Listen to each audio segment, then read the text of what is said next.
Welcome back to another episode of Facts Wonder.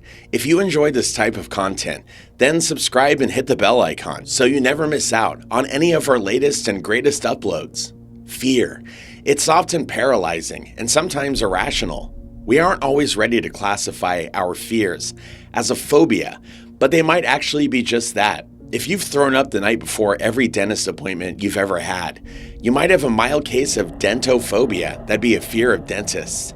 If, like millions of other people, you hesitate at the top of the escalator, well, that's normal too. Bathmophobia is the fear of stairs or steep slopes, though if you really have bathmophobia, you'll probably just walk to the other end of the mall and take the elevator instead of powering through. So that feeling of a pit in your stomach anytime you have to speak in front of a crowd, that might be the very inkling of glossophobia, which is the fear of public speaking. People who live with androphobia, a fear of men, typically avoid all men all the time and feel a sense of terror when they're in a male presence.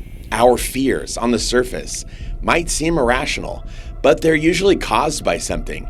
You hesitate on the escalator because of your mom's story about that one girl who fell down and got stuck at the bottom. You hate the dentist because that first cavity as a kiddo was a doozy. And we fear men because, well, do you watch the news? There's an entire laundry list of phobias. Some are pretty common. Everyone knows about agoraphobia and arachnophobia. Others are much more unique and unheard of. So we went ahead and we made a list of both common and uncommon phobias. Do you think you might live with any of these? Most common phobias. Number 1, acrophobia, fear of heights. For some people, this can look like the uncontrollable urge to get away from the height, but it may result in panic attacks or agitation that may impair their sense of judgment. Number 2, agoraphobia. That's a fear of public spaces or crowds. We're all pretty familiar with this one. We often see it portrayed in movies by someone who is a complete shut-in. People who have learned to control their agoraphobia might be out living everyday life, but still avoid places like malls, concerts, or well-attended football games. Number 3, arachnophobia. That's a fear of spiders. A good chunk of America will say they have arachnophobia, right? Kim Kardashian has documented her phobia on countless episodes of Keeping Up with the Kardashians. Number 4, astrophobia. That's a fear of thunder and lightning. Next time your dog slides up to you in the middle of a storm, you can diagnose him with this one. Number 5, autophobia. That's a fear of being alone. Most of us dread the thought of dying alone, but still relish a bit of alone time from time to time. This is a much more severe situation. If you have autophobia, you probably never ever want to be alone. Number 6, claustrophobia, fear of confined or crowded spaces. This most often presents itself during elevator rides or CT scans, but it often affects people on planes too. Number 7, hemophobia. That's a fear of blood. If you pass out at the sight of having your blood taken or your kid's bloody scraped knee, you might have hemophobia. Number 8, hydrophobia, also known as aquaphobia. This phobia presents as the fear of water. This is a confusing one and can take varying forms in different people. If you have hydrophobia, are you so terrified of water that you don't even take baths or showers? Or just don't like to have the water hit your face? Or are you just overcome with dread at the sight of larger bodies of water? Number 9, ophidiophobia. That's a fear of snakes. Granted, snakes have a tendency to freak many people out, but people with this phobia sometimes can't even look at photos of this scaly critter. Number 10, pteromerhanophobia or aerophobia. That's a fear of flying. There are actually several names for the fear of flying. That's partly because there are so many ways to be afraid of flying. Like, are you fine in a helicopter or on a trapeze but you hate riding in a plane? Or do you only hate flying in airplanes? Depending on your answers, you could be diagnosed in various ways. Number 11, trypanophobia. That's a fear of needles or injections. This can also sometimes present similarly to acmephobia, which is the fear of needles or pointed objects. For most of us, fear and anxiety are powerful factors in our lives. Fear has been an important evolutionary tool that has allowed humans to develop precautions against dangerous things and situations. However, when a fear or anxiety becomes a greater threat than the actual person, place, or thing, a normally healthy fear or anxiety can become a debilitating phobia. Mental health professionals consider phobias to be diagnosable mental disorders. The intense stress that generally accompanies a phobia can stop a person from functioning normally and lead to crippling panic attacks. The United States has approximately 19 million people, over 8% of the total population, that suffer from various phobias with varying levels of severity. More statistics on phobias. Women are nearly twice as likely to be affected by a phobia as men. Symptoms of phobias tend to begin in early to mid-childhood. The average age of onset is about 7 years old. Post-traumatic stress disorder, or PTSD, and obsessive compulsive disorder, or OCD, are closely tied to anxiety disorders and phobias. Common versus uncommon phobias. While most of us are familiar with common phobias like arachnophobia, a fear of spiders, or ophidiophobia, a fear of snakes, acrophobia, fear of heights, aerophobia, fear of flying, claustrophobia, fear of confined spaces, there are a large number of phobias that may seem unusual, but still have a profound effect on people's lives. And so, by understanding these phobias, we will be better equipped to help our suffering friends and family members, and also allow us to better understand our own fears and anxieties. By mastering our fears and overcoming anxiety, we can create a healthy balance between caution and comfort. Survival-based fears.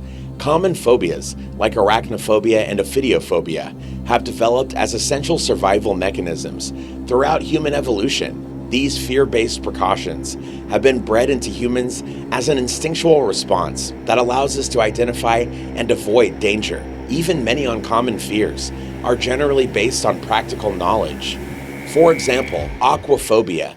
It may seem strange because our bodies are composed of water. We need water to survive, and we see it almost everywhere. So how can we be afraid of something so common? The fear of drowning ties into aquaphobia, a very real threat that has also become part of our instinctual evolution. The fear of water also manifests in thalassophobia, which is specifically tied to anxiety around deep bodies of water, like a deep lake, river, or the ocean. By examining the root causes and history of fear and phobias, we can better understand how they developed and when they are a useful cautionary device, and when they can become a debilitating phobia. Rare and uncommon phobias. Now that we better understand fear, anxiety, phobias, and how they affect everything from human evolution to our everyday lives, let's explore some of the most intriguing phobias. We have compiled a list of rare and uncommon phobias that may seem peculiar, but are an important aspect of understanding ourselves and our mental health. Ablutophobia, that's a fear of bathing. This phobia can sometimes be the result of a traumatic water-related incident, especially if it involves bathing during juvenile years. This phobia can cause a great deal of social anxiety and friction, as it can often result in unpleasant body odors. Many sufferers will grow out of this phobia as they get older. Arachibatryophobia, that's a fear of peanut butter sticking to the roof of your mouth. Though arachibatryophobia may sound like a minor issue, this phobia likely stems from a fear of choking or inability to open one's mouth. While some sufferers may be able to eat small amounts of peanut butter, especially if it is not sticky, like many candy bar fillings, many will not eat peanut butter at all for a fear of it sticking to the roof of their mouth. Arithmophobia, a fear of math. While many of us did not enjoy math class, arithmophobia takes this anxiety to the next level. This phobia isn't as much a fear of seeing numbers or symbols as it is a fear of being forced into a situation where one has to do math, especially when that person's math skills are subpar. Chirophobia, a fear of hands. This phobia can be a fear of one's own hands or another's hand. It is often the result of a traumatic event like a severe hand injury or a persistent condition like arthritis. Chloephobia, a fear of newspapers. This phobia is often connected to the touch, sound, and smell of a newspaper. Sufferers may become anxious at the sound of a rustling newspaper, of the smell of newspaper ink and paper. Isoptrophobia, a fear of mirrors, sometimes referred to as spectrophobia. Globophobia, or a fear of balloons. This phobia often originates from a traumatic event, especially at a young age, when a popping balloon caused a jump scare, and is also often linked to a fear of clowns, or coulrophobia. Sufferers of this phobia can have varying levels of anxiety, with some casually avoiding balloons, while more severe cases would prohibit being around places that simply may have balloons. Omphalophobia, or fear of umbilicus, belly buttons. Omphalophobia sufferers will often avoid areas like the beach, where exposed belly buttons are common. In more severe cases, they may even cover up their own belly button with a tape or a band-aid. This phobia may be related to trypophobia, fear of holes, or could be the result of a previous infection in the umbilicus. Optophobia, a fear of opening your eyes. This phobia is generally the result of a traumatic event, especially during childhood. This phobia can be extremely debilitating, as sufferers will often avoid leaving their homes and seek out dark or dimly lit areas. Nomophobia, a fear of not having your cell phone. This is an anxiety that many of us feel to varying extents. However, it becomes a phobia when the anxiety turns into a consistent panic or fear, especially when preservating on the mere idea of being without a mobile phone. This phobia also extends to having a phone with a dead battery or being out of service, thereby making the phone unusable. Nomophobia is often connected with an addiction to our phones and the need to be constantly connected.